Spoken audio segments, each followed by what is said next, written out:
My name is Hollis France, and I'm the director of the Gender and Sexuality Equity Center. I'm also a professor in the Political Science Department here at the College of Charleston. So as the chair of the annual Labor Day committee here at the College of Charleston, I'd like to welcome everyone here today to recognize, acknowledge, and celebrate the hard-fought efforts of working people in every industry and sector across the United States who have built this country and made it prosperous. However, as we know, many of those hard-fought gains are being challenged as we witness a creeping erosion of workers' rights through such neoliberalizing practices as the flexibilization of labor, where increased profit is accrued to employers while the wages and benefits of workers are trimmed. Therefore, it is to this end that the committee selected the theme Gender, Labor, and Fair Distribution, a theme that also fits very nicely with the college's QEP theme of social justice and fair distribution. So before we get to the heart of the program this afternoon, I'd like to take a few minutes to thank those who made this program possible. So first, I'd like to thank the Office of the Provost for providing the refreshments, which you folks are all partaking in, and I encourage you to partake even more, because we can do nothing with those but take them out of here physically by ourselves. And also the Office of Sustainability is asking you folks to remember that everything is compostable. So there is a bin there from your forks to your plates, etc. Everything can go into that one bin. And of course, I'd like to give a hearty thank you to the fellow members of this year's annual Labor Day committee, Adrian Barry, who's over there, Dr. Christy Bryan, Dr. Tabla Bazir is over there, and of course Dr. George Hopkins, Professor Emeritus of History. And last but not least, I'd like to thank the participants on the program this afternoon who have graciously agreed to share with us their time, their knowledge, and their insights. So now I'd like to turn it over to Todd, who will provide some context about the college's QEP theme of social justice and fair distribution.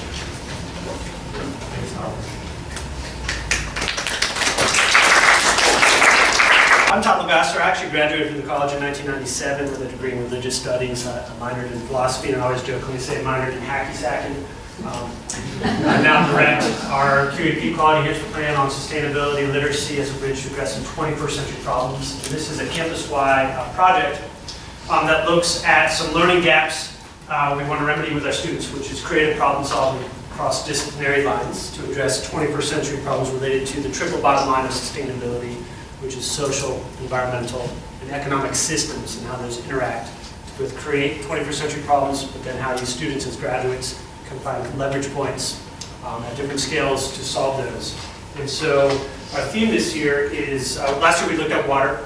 This year we're looking at social justice and fair distribution. And this is on our website, sustain.cc.edu. But some little facts here on poverty, really thinking about fair distribution. In the US, official poverty rate is 12.7%. 43 million lived in poverty Americans, based on a really low bar of what counts as poverty level for a family of four. As we know, poverty strongly correlates with lack of access to affordable health care, diabetes and obesity, living in or near food deserts. The list goes on. It's also heavily stigmatized, so we'll be aware of that. And poverty is also very correlated strongly with both race, but also gender, which is the focus of today's talk. So just some recognize the structural inequalities in our society based on the intersection of identity related to race, gender, sexual identity. And also, lastly, really important is for the United Nations, this is the first of their 17 Sustainable Development Goals to end poverty. It's hard to have a healthy society and healthy interactions with a more than human world if there are those in our community who have less, and if they have less structurally because of intersectional identities. So I'm really excited to hear what's going to be coming out of this panel today, talking about some of that stuff. I'm going to hand it over to Christy Bryan, who's going to moderate. Welcome, everyone. We might not always be happy that we are working on a federal holiday or attending class on a federal holiday, but we're always so pleased that people come out to celebrate and honor the significance of Labor Day with us. And we're really thrilled to have our panelists here today also spending their holiday with us, so it's a great honor. Recognized as a federal holiday since 1894, Labor Day pays tribute to the achievements of the labor movement that we should all be grateful for, but many of us take for granted, such things as the 8-hour workday, having weekends off, the end to child labor, the establishment of policies such as mandatory overtime pay, and the Family and Medical Leave Act. All of these are the result of workers uniting and resisting the unjust forces of exploitation. In short, industrial workers of the late 1800s set a model for ensuring the collective empowerment and protection of workers over the profit-driven motives of wealth-accumulating capitalists. It's also the labor movement at its best that has been able to show the power of solidarity in the streets and in the workplace. For example, in recent years, we've seen the American Federation of Teachers and other unions stand up against police brutality and racist police violence. Certainly our own Charleston local ILA, the Longshoremen, have been a strident force against white supremacy here in Charleston. Other important forms of solidarity I'd like to highlight: the AFL-CIO's successful Pride at Work initiative, designed to educate and collaborate with other unions to offer LGBTQ+ people protections at work and to create a culture of transgender inclusion in our workplaces. And on September 8th this year, many cities around the world will participate in a global action for climate, jobs, and justice. So reviving this solidarity between labor and climate justice is essential to assuring that we have a fossil-free world and renewable energy era built and sustained for the protection of all Earth's inhabitants. And last but not least, I want to highlight that the labor movement, without a doubt, has always been driven by all genders. Let us not forget that it was the young women of the Lowell, Massachusetts, working in the textile mills that initiated some of the very first labor strikes in the 1830s. And it was the Lowell Female Labor Reform Association that was the first association to demand an investigation into working conditions into a U.S. government body.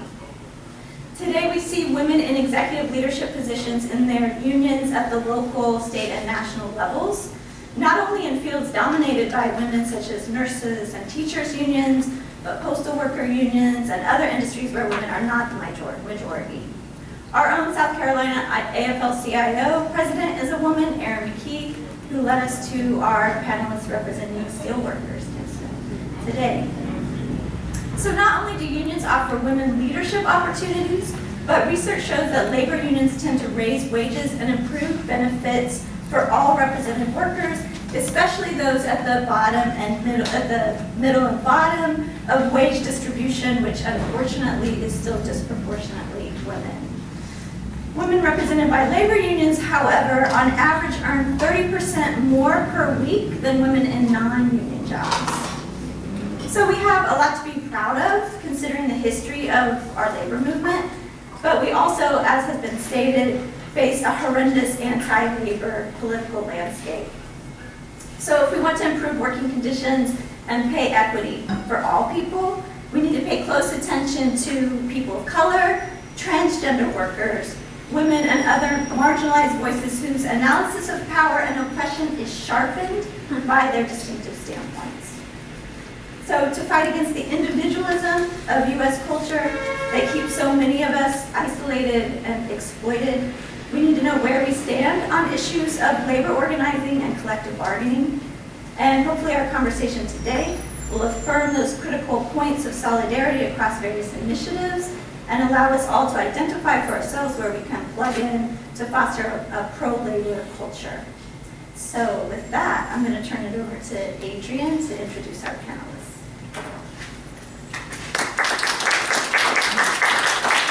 Hi, I'm Adrian Dyer with the Office of Sustainability, and I get to introduce our esteemed panel.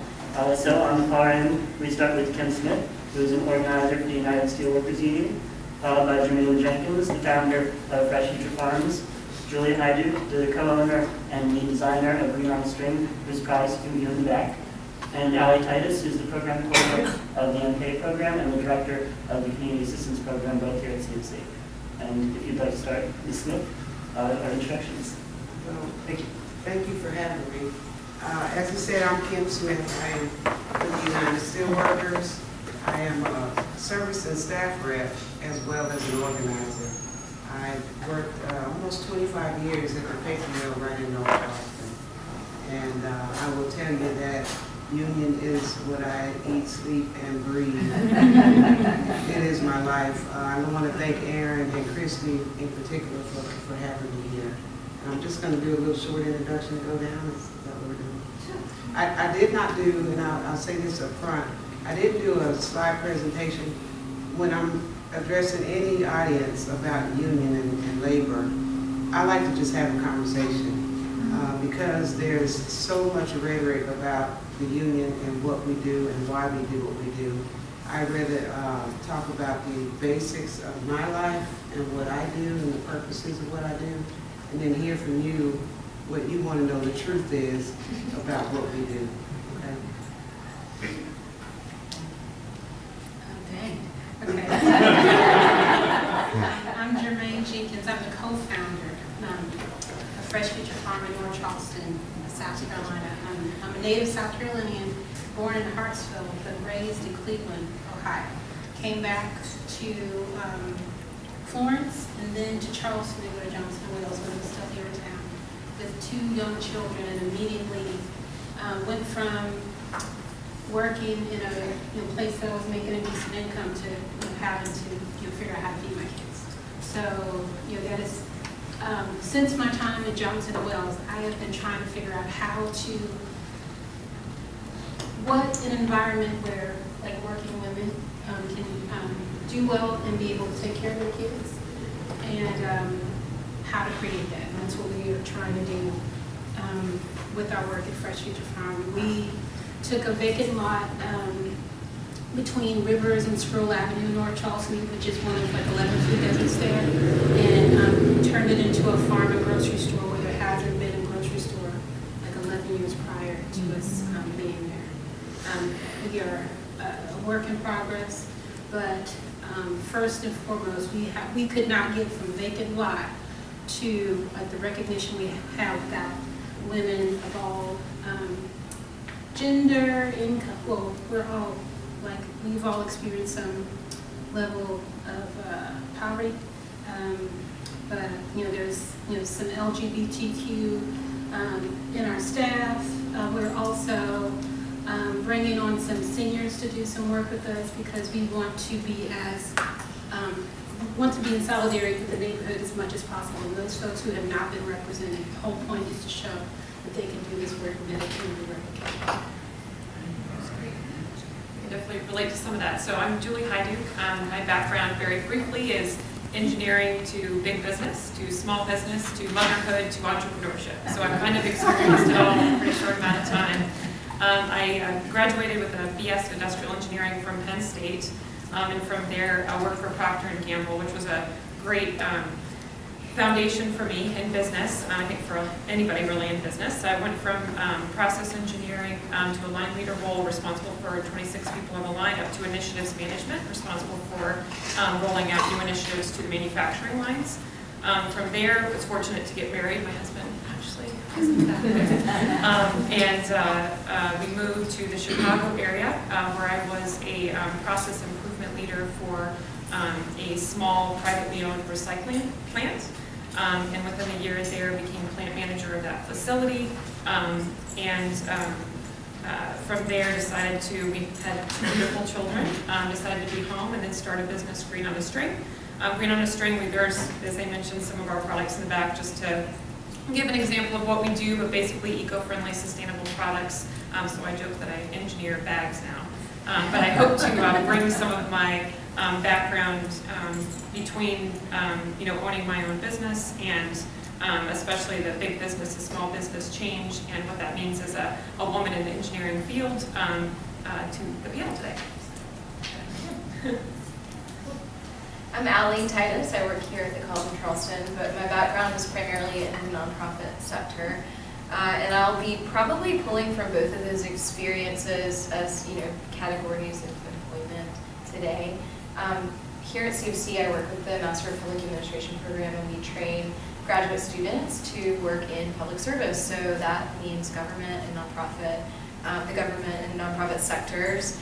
And I also direct a program called the Community Assistance Program that provides pro bono support to nonprofits. And so we do a range of we provide a range of different services depending on what our graduate assistants who comprise our staff, depending on what their interests are and what their capacities are. And so in that way, I still have one foot in the nonprofit sector. Before coming to the College of Charleston, I worked as a program manager at the Center for Women, and have also worked at the American Civil Liberties Union. And so in terms of gender justice, I've sort of studied it as a subject through my various jobs in the nonprofit sector, and have also worked for the Coastal Community Foundation and in development roles at a few organizations. So from the sort of like capitalist structure in the nonprofit industry that was sort of born out of that, right, out of the needs created by that, sort of studied that as well. And so I hope to draw on some of those themes today, and really looking forward to talking with y'all. And oh my gosh, serving alongside all these amazing men. Okay, great. So if you all wouldn't mind maybe just kind of giving your work environment a rating in terms of, how it stands in terms of equity, and where you see, where you've most visibly seen kind of the unfair distribution of either, labor or decision-making or wages. So my story will probably be unique in the fact that I am union. And because I'm union, I have room for disparate treatment and inequity and things like that. Because we have a collective bargaining agreement, if I work beside any man on a job, once I'm qualified for that job, I receive the same pay that man gets. And that's the thing about unions. I think people don't hear the pros of a union. The pros definitely outweigh the cons in a union. It doesn't matter if you're any kind of race, if you're from a different class, anything that we see in society where they classify you in a different category is not tolerated in a union environment workplace. We're all one, and it doesn't matter what your background, your education, your lifestyle, none of that matters. You are one when you're in the workplace of a union. So my story would be a little different. I can tell you I wasn't always union. I come out of Denver, Colorado, and to move from Denver to the South was a huge education piece for me in just life in general. And had I not been in a union environment, and particularly as a black female, they would have never paid me what I feel like I'm worth in a workplace where there were probably 90% men in my plant when I started there. And I'm proud to say, sitting here, that even though my plant, when I first came here to South Carolina, was majority men, but I was the first female president in my plant. And we know, and one day I promise I'm gonna write a book about this labor life of mine. It has definitely been interesting, but I do not take for granted the opportunities. And I see women tend to think different in the workplace. And we don't tend to get into the ego drama, and we normally are more balanced when it comes to just the people that work. And I don't mean anything bad, man, because we're all equal. It's just the thought process, right? And I do what I do because I'm married also, 30-some years. I have 3 grown daughters. I have 7 grandchildren. While I'll continue to do what I do, we have to do something different in order to change this way the world seems to be progressing. But it is because of people like every one of us in this room that we generate a grassroots movement that changes the world. And I believe the time is drawing near for that to happen again. You talked about some of it in your opening. And that's what unions do. So we're equal, we're the same, the work expectancy is the same, and we're not treated any different. So that is a distinct difference between the union environment and not. Like you said, women in a non-union environment make 70 cents on the dollar. We make every dollar for dollar. The benefits, the retirement, the health insurance, the wages, everything is equal.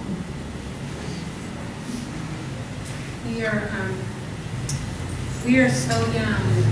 I started the farm with the thought that somewhere we could become like a cooperative. We started as a nonprofit, and the way we operate, we all worked for pennies or nothing to get it off the ground because we were under-resourced. And like replace resources with sweat equity to turn a vacant lot into a farm. And right now we are working so that all of our adult employees are making a living wage. We're working on benefits, and we're so small that we had to, I just found out, get at least 5 to full-time employees to be part of the group benefit package offered like through Together at Sea.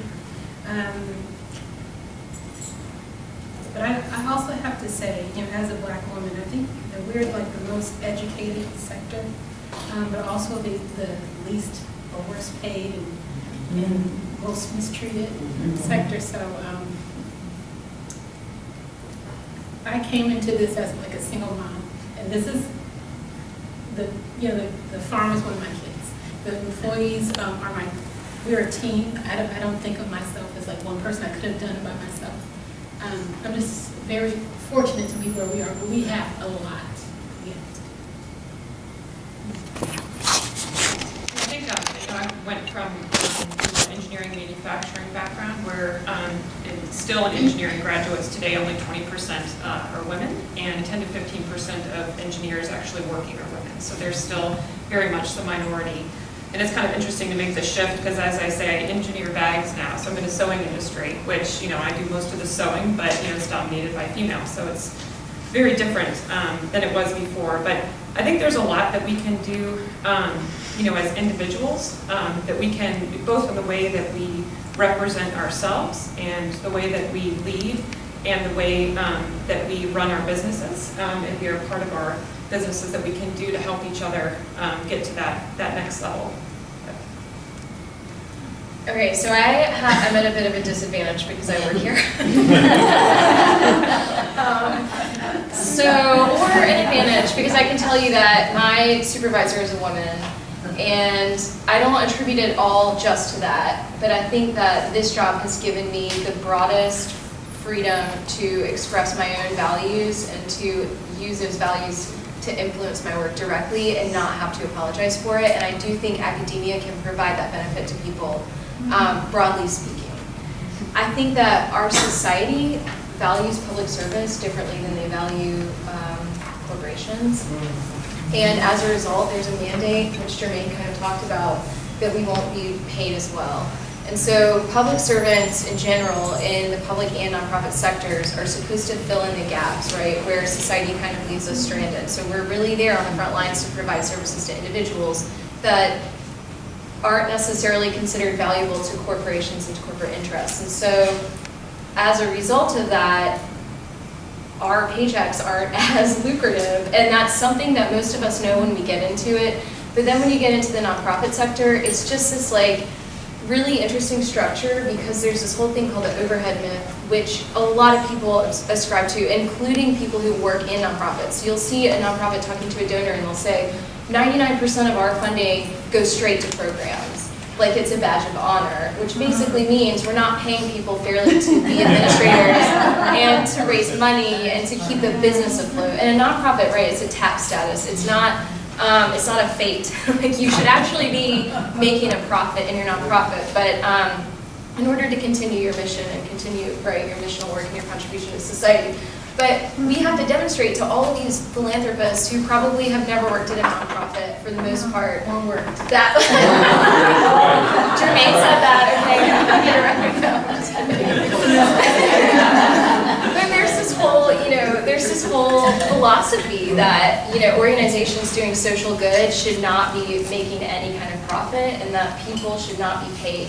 And so when you meet people, like my boyfriend's a lawyer and he works at a big corporate firm, and that's a whole other labor distribution, like talk about the flexible labor and the way people take advantage of you on that front. That is a whole other panel discussion. But it's interesting how people just don't get what you do when you work in public service, and so they don't understand how it's valuable and how it should be monetized in terms of paying people fairly. And then in addition to that, the government, right? So I work for the College of Charleston, but I'm a state employee. So everyone who works here works for the state of South Carolina, which means we're beholden to politics. So there was a piece of legislation that was passed very recently that said that if you're under the age of 50 and you work for the state of South Carolina, your health insurance won't cover wellness visits every year. That is some, and also, not to mention the fact that all people need to go to the doctor every year for wellness visits, but women need to go to the doctor maybe more often, or a variety of doctors for a variety of types of wellness visits. And so, and a lot of that's attached to, right, birth control and contraception and other things. So there's certain ways that all of these economic issues intersect with being a woman uniquely. But anyway, so really the main ideas are overhead with nonprofits, what we value as a society, and then this sort of being beholden to politics, right? So, wow. So we'll open it up. Any of you can ask any of the panelists questions.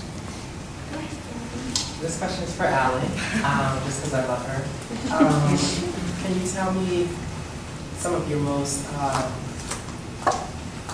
I'm still trying to process the insurance piece. So, can you tell me some of your most challenging experiences with the ACLU? with the ACLU on the whole, or just working there? Working. You know what is so the ACLU has a very small staff, and they have, I think they have 4 people on their staff. Again, at the time that I was here, they had 4, and then when I rolled off, they only had 3. And one of the challenges of working for, so the ACLU of South Carolina has its own 501c3 status. This is important to understand, but it falls under the umbrella of the National American Civil Liberties Union. And for those of you who don't know what they do, they are they see them, well, first of all, they were the largest at one time public law firm in the country, so they saw themselves, and still do, as defenders of the Constitution through lawyering, but also through legislation and education. And so I think when I was working there, it was just really tough to be in that sort of organization in a political environment like South Carolina's. And from a national perspective, a lot of the strategies that each of the affiliates are sort of beholden to are handed down from national. So we were there, I was there when marriage equality became a thing, right, with the Supreme Court case. And so, but South Carolina was not supposed, the ACLU national didn't really want South Carolina out on the front lines being part of that domino effect. So a lot of the grassroots groups that were working on that front in South Carolina were not necessarily natural partners of the ACLUs. They were sort of working against what the ACLU perceived as the strategy. I know this kind of is getting away from labor, but anyway, so working in a really conservative state for an organization that does not necessarily identify in that way was challenging.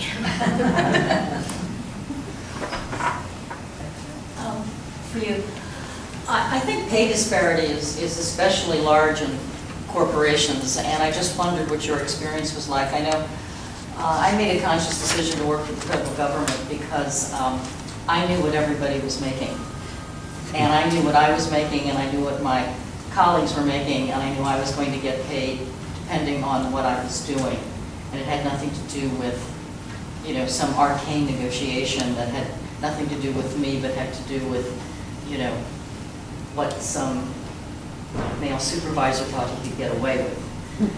And so I was just wondering what your experience was like in salary negotiations. Did you know what your colleagues were making? Was there a published list of what everybody's salary was? Oh, definitely a good question. So out of school, I worked for Procter & Gamble, which was really fortunate because it's a Fortune 50 company that really pays attention to making sure everyone's taken care of and everyone's fair across the board. They actually do a really good job of that. But it was interesting, one of the first meetings that we had, it was a bunch of the young engineers that had started with the company, and they sat us all down, they were going through the corporate handbook, and they just showed us a nice little graph that just showed from day 1 to year 2 what your pay is going to look like.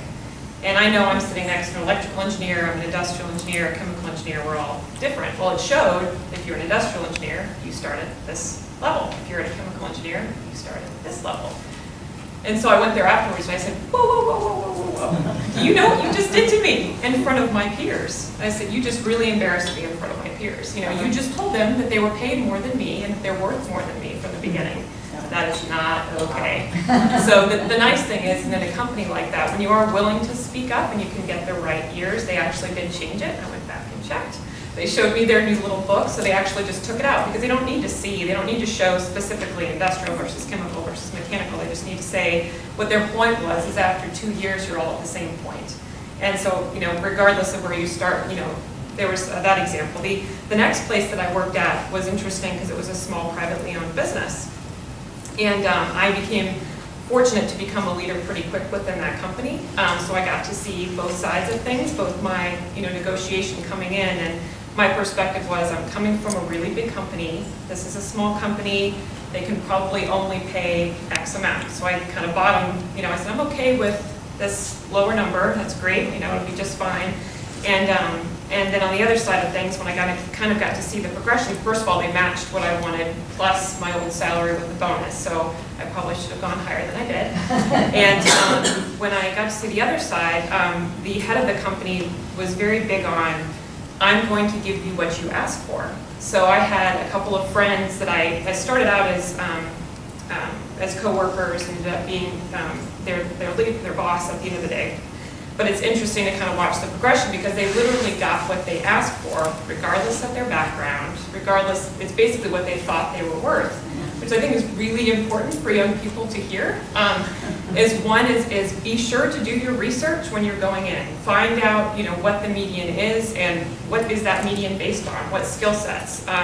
You know, you're worth a lot more than you think you are. So, you know, make sure you know that about yourself.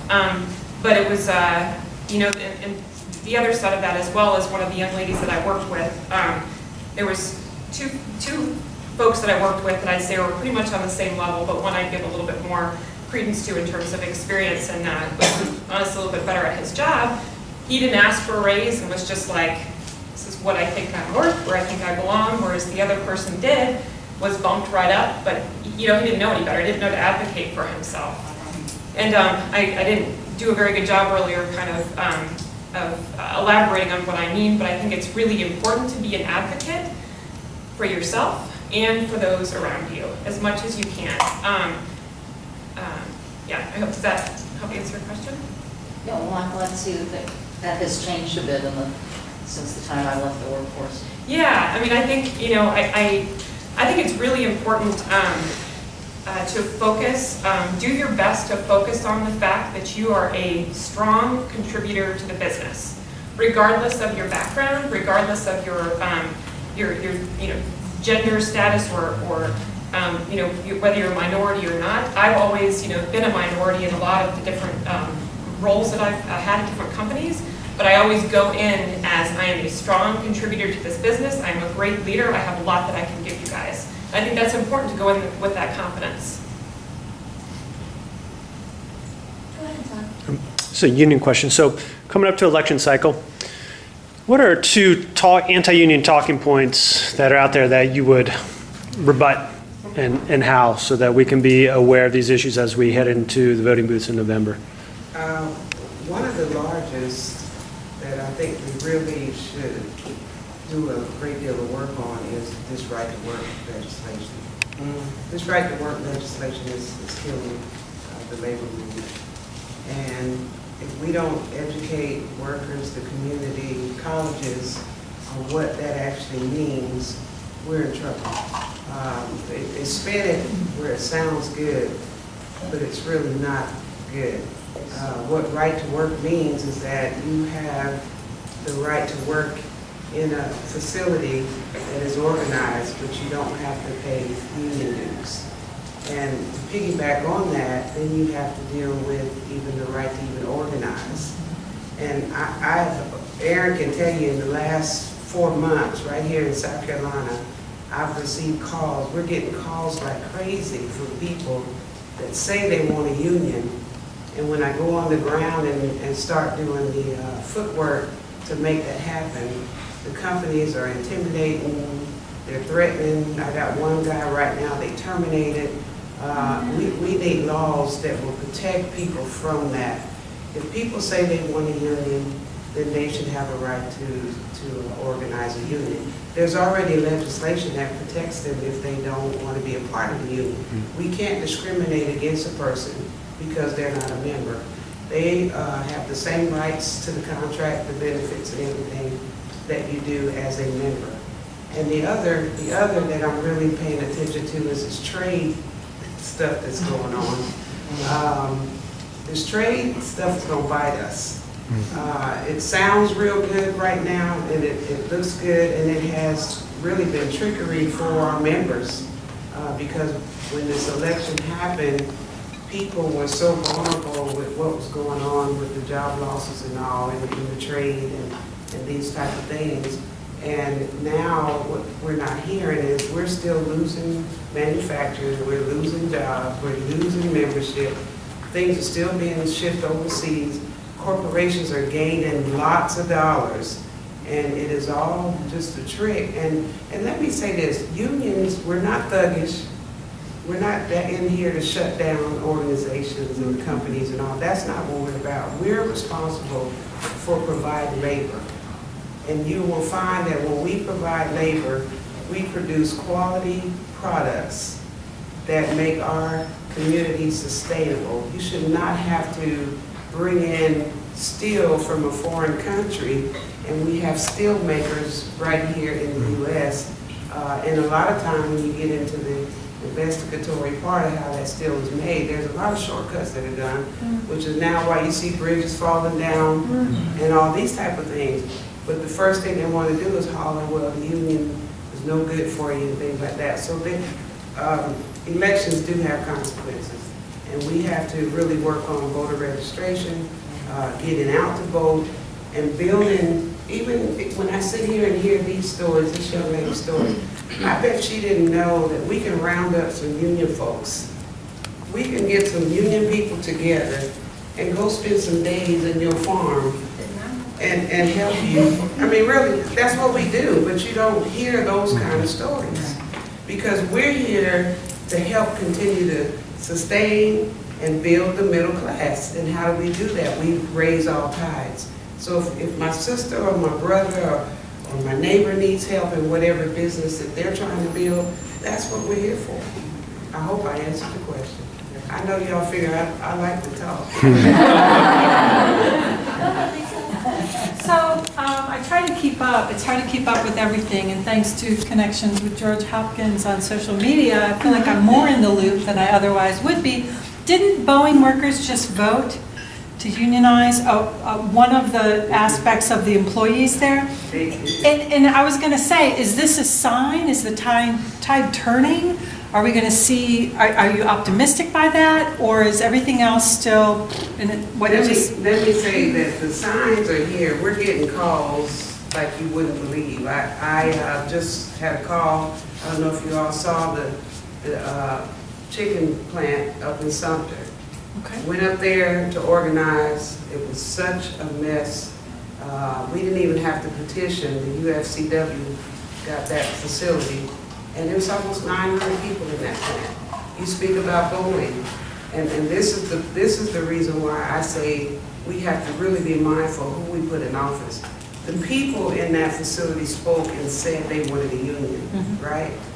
Now we have our legislators that are spending our tax dollars to prevent them from going to the table and bargaining a contract. And so this could take years before they ever are recognized as a union.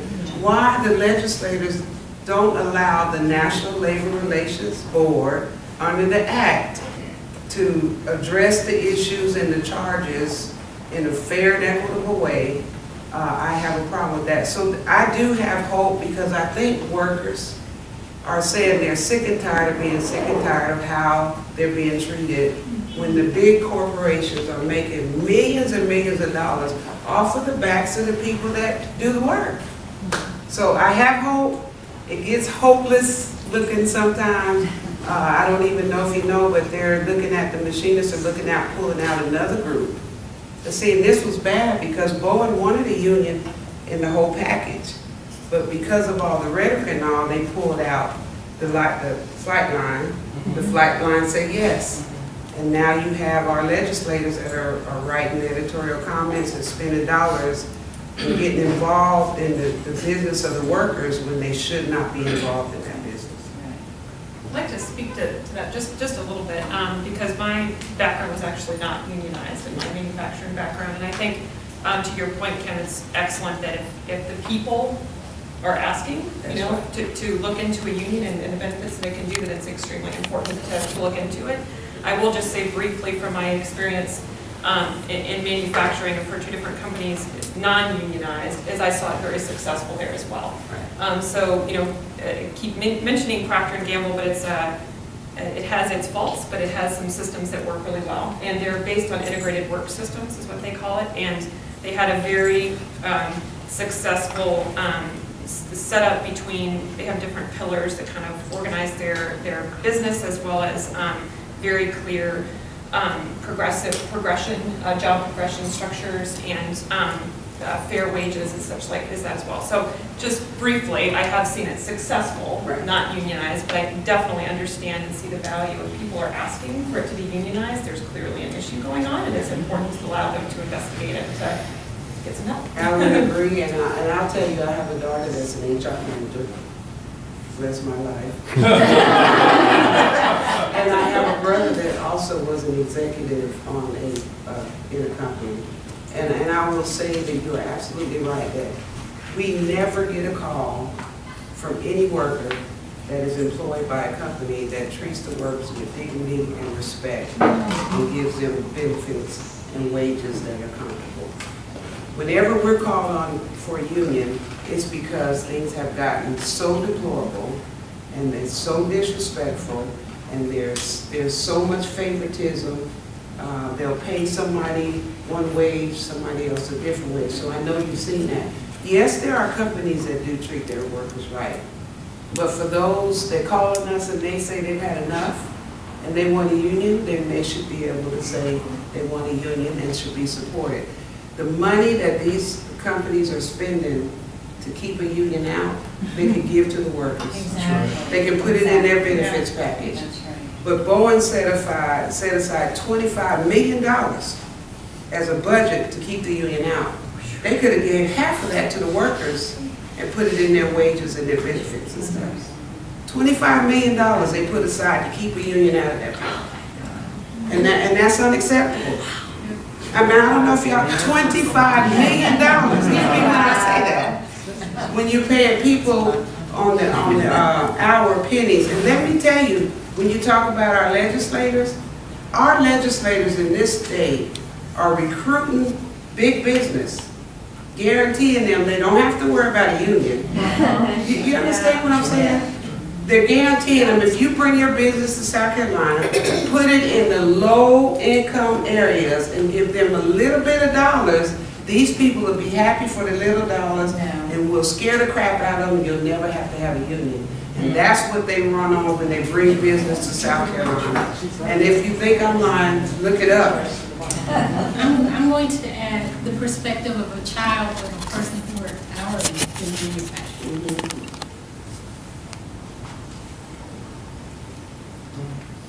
Take your time, honey.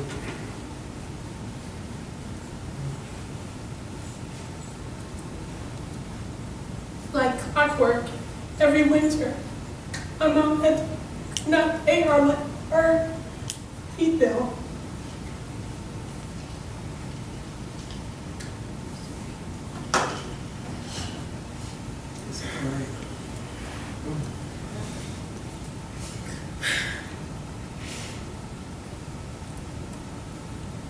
So my whole high school experience, as I recall, middle to high school, every winter in Cleveland, Ohio, we had no heat.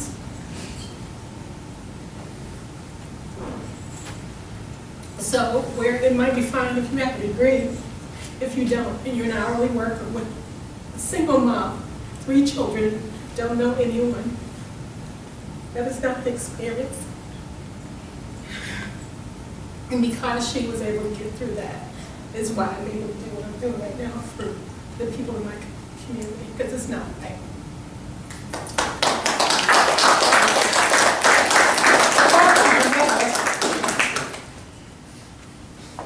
We're gonna get you some help, honey.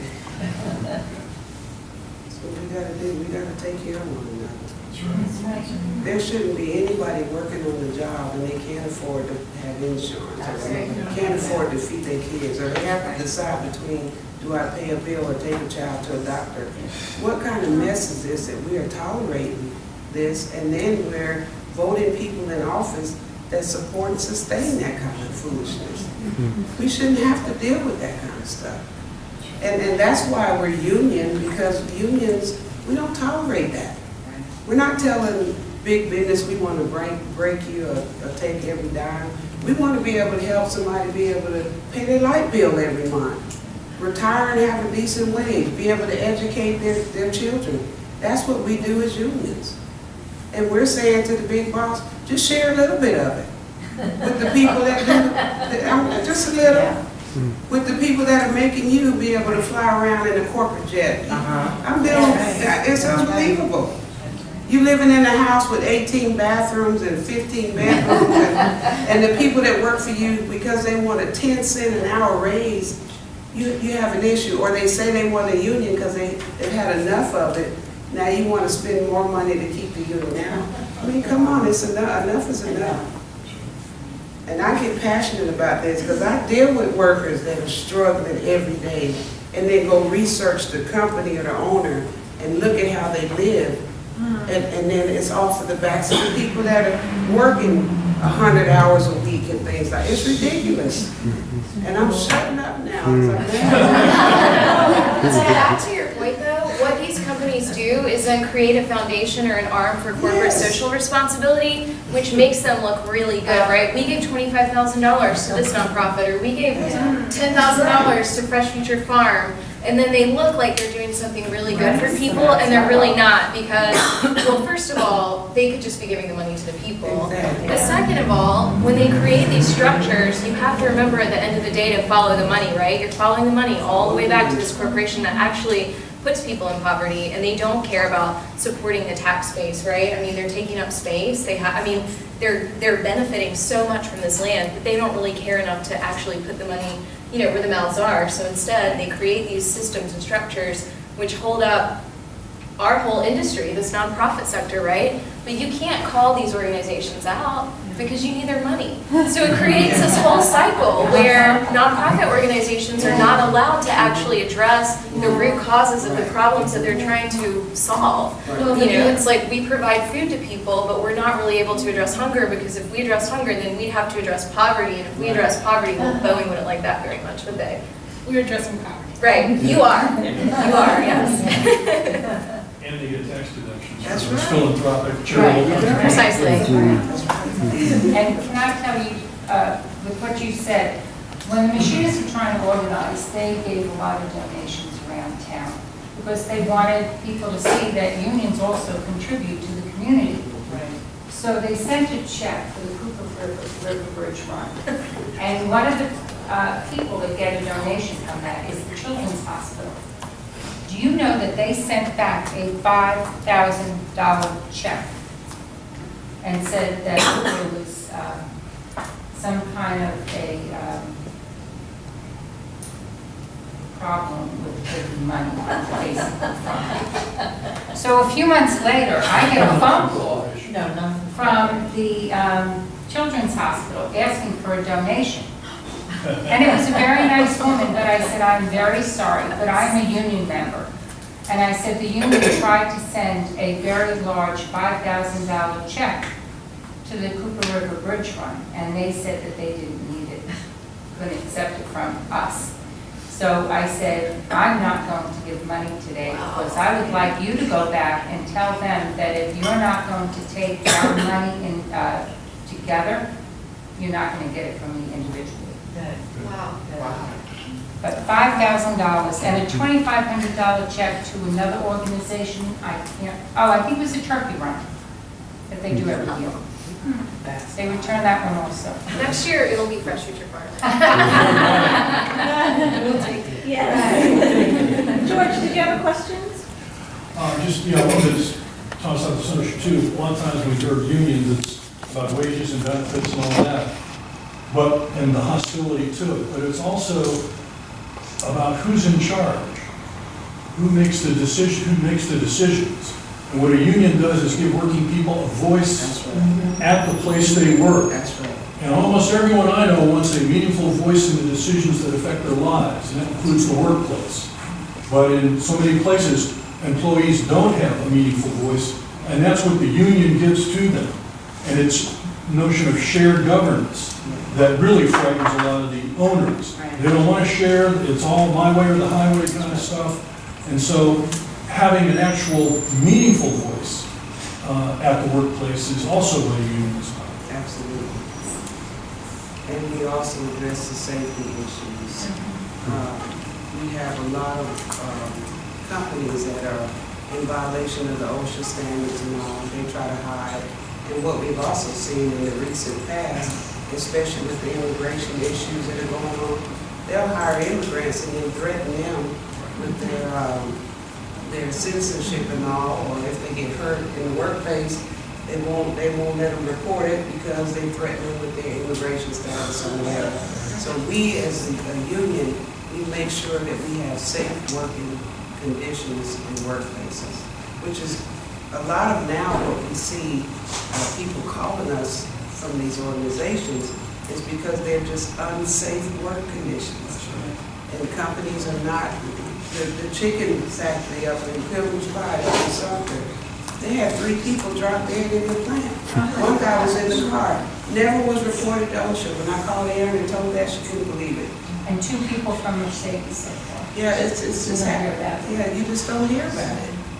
So people are dying and giving their lives in some of these workplaces that are not companies like Procter & Gamble, that is just unacceptable. Are there any students who want to ask a question? Oh, go ahead. With your farm, so do you get community involvement along with the people who work there, like full-time, or is Our employees are community members. community members? Do you ever do like school groups or like an educational component? We are strategically located across the street from an elementary school and a middle and a high school right next to that. And then, like there's probably within the 3-mile radius, probably 5 public schools. And we try to make a place for those groups to be able to come, but the challenge is when another underappreciated group is the principal of the school, which the principal who transferred when that school moved to right across the street from us was replaced. And that school hasn't been the same since. And I think they've had 4 principals since she's been there. And the next principal did not want any outside activities. And which could have been, to get the grades up. But it's not been the same, so we haven't been able to establish those relationships. We're strategically in the neighborhoods to be accessible to North Charleston students and potential employees first. You show where there is in North Charleston, in an area. I don't know this before. If you talk to that person, This question is for Germaine. Is this the Chicora Cherokee area? Go ahead. Up in the front and then Todd. Go ahead. Thanks. Relating to the food desert question, here in the peninsula, we felt that kind of an issue with the legendary Piggly Wiggly at Meeting Street became a buy low, and then a couple of years after that, it closed down, and after there being a supermarket for decades. And recently I was reading about the concept of food swamp, which is another problem, and it relates, right, fast food. junk food and relates to people living near a food swamp or a food desert. And how it's a lot of people that are working multiple jobs, earning low wages, and the struggles that are baffling. And I just would like to know more about the food desert and the garden. What's being grown there? What are more information? Thank you. I shopped at the Windy Seat that was in that neighborhood before it closed in 2005. In and around the food deserts, if there's one or two grocery stores, they're always more expensive than when you go to the suburbs. So Mount Pleasant has like 18 grocery stores. So because you don't have, they don't have competition, they can charge you more money. And the quality is not the same as when you go to Mount Pleasant. So, it was already like a distressed grocery store. And the challenge with grocery stores is that they don't make profits where people are living on fixed incomes or SNAP benefits. They don't make money off of the stuff you can buy at different states. So if the neighborhood changes where all the wealth leaves, that grocery store is like going to be out of there. So we tried to create an alternative where we eliminated expenses to be able to do the work. So Reese at no charge from North Charleston, our building that we have our store in was donated. And then we use like wood chips, just lots of things are donated in order for us to be able to have our biggest expense be paying our employees. And that's, I think, the way with the future, because the traditional grocery store cannot afford to locate to a food desert. And there are 11 in North Charleston, like I said, and I think 32 in Charleston County. So it's complicated in downtown Charleston. So I moved here to go to Johnsonville. I lived in the public housing right there across the street from Sanders Pike for 7 years. I got lost in downtown Charleston because there's been so much development so recently. And how the population changed, where it was majority minority, and now it's not. And even we get requests from interns who want to have the willingness to work with us in the summer, but can't because they can't afford to find a place to live. So it's a challenge, and it's complicated. What do you grow there? So basically, we're like a demonstration space. We're under an acre. The muscadine grapes, bananas, figs, loquats, peaches, pears, blueberries, blackberries, kale, collards. Pretty much we grow anything with squash. Squash growers have to wipe that out. But the other thing that we've done is a farmer friend of mine, another woman who is in North Carolina, we buy from her because we don't use any chemicals. She doesn't use any chemicals with her livestock. So we also sell pasture-raised meat products. But what's hard is when customers from outside the neighborhood, you can tell, ask how like the animal was treated, that the animal had a good life. That's hard to hear a bunch of times.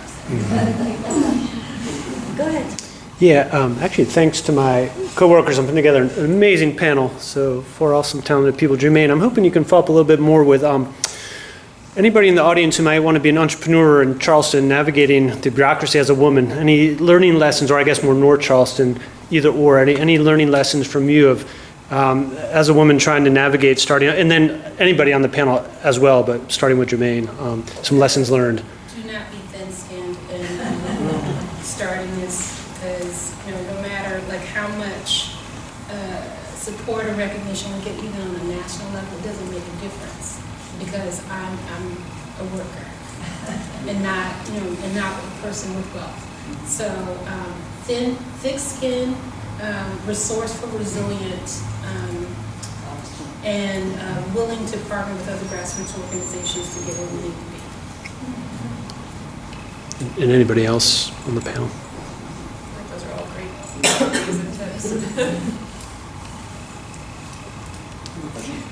I guess this would be more for Allie, right? So obviously the college is electing a new president for our own student body, and I'm just wondering, I mean, I can only imagine what it's like you said before, to be a woman working in the bureaucracy of a college in a state like South Carolina.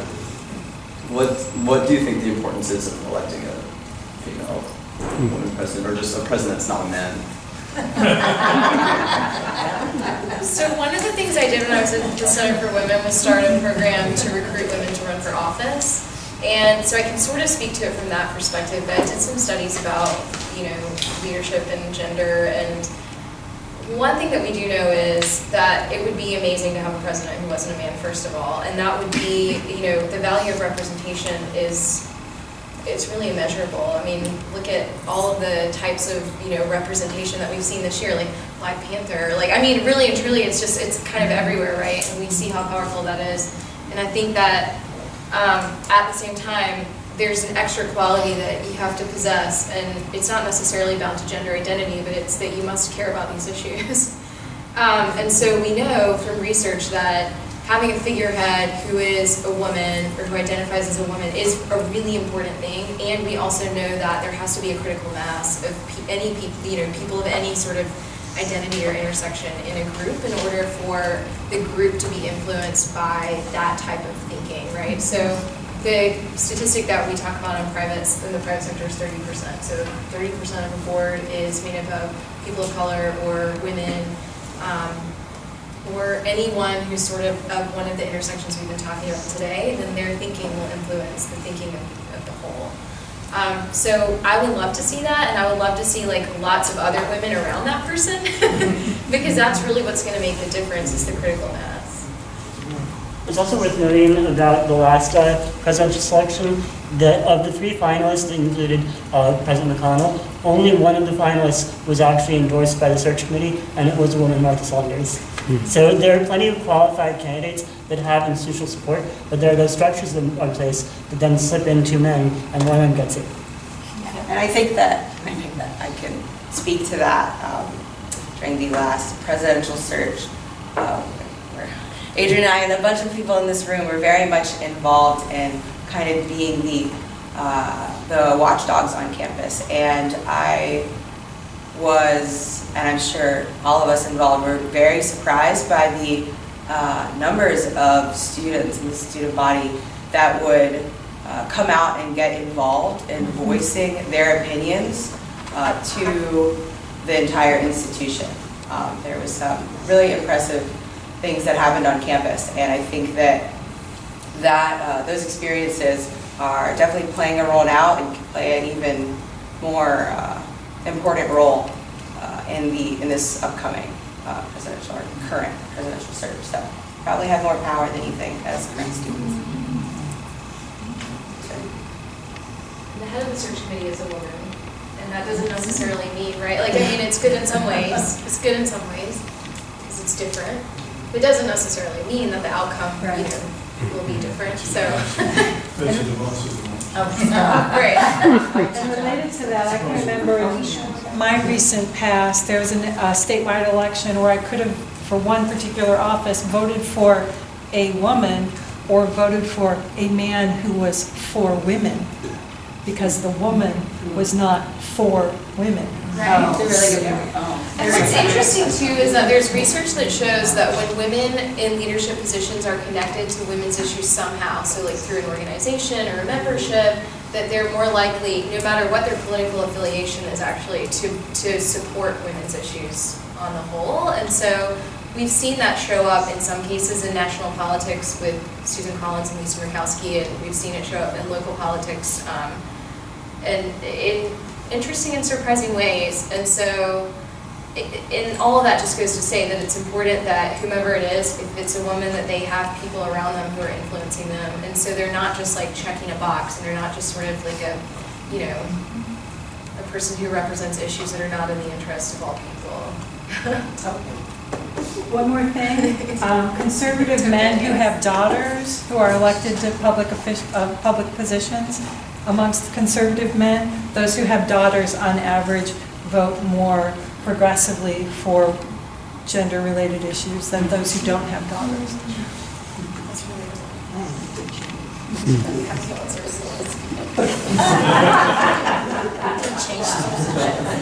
Just bringing it back a little bit to labor organizing, Kim, if you wouldn't mind, can you talk about how, even though you're representing steelworkers, that you're empowered to do organizing in industries outside of that as an organizer? So maybe just kind of talking about that role a little bit more. I will. I actually was the one that was on the ground for the Pilgrim's Pride in Sumter. And because of the background and the work that they do, it's actually part of UFCW, United Food and Commercial Workers. And it was the hardest thing in the world for me to hand that off to another labor organization. But this is where we have to put the differences aside and look at what the whole mission and purpose of the mission is. Do I want to be selfish and say that because I don't have it, that they don't get a union? Absolutely not. The goal was just for them to have a union. They needed long-term help, sustainable help, and passing it off to the UFCW, it wasn't a problem. I stayed involved with that throughout the process and even up to the vote, because I didn't want the workers to feel like I had abandoned them, because we had built a relationship, and I sat down and talked to them and introduced them to the new group that was coming in. You'll see now that when people call on a union, we're not really sure which group should get them or have them, but we work together with organizations and we determine, okay, should it belong with the steelworkers, should it belong with the food, should it belong with the longshore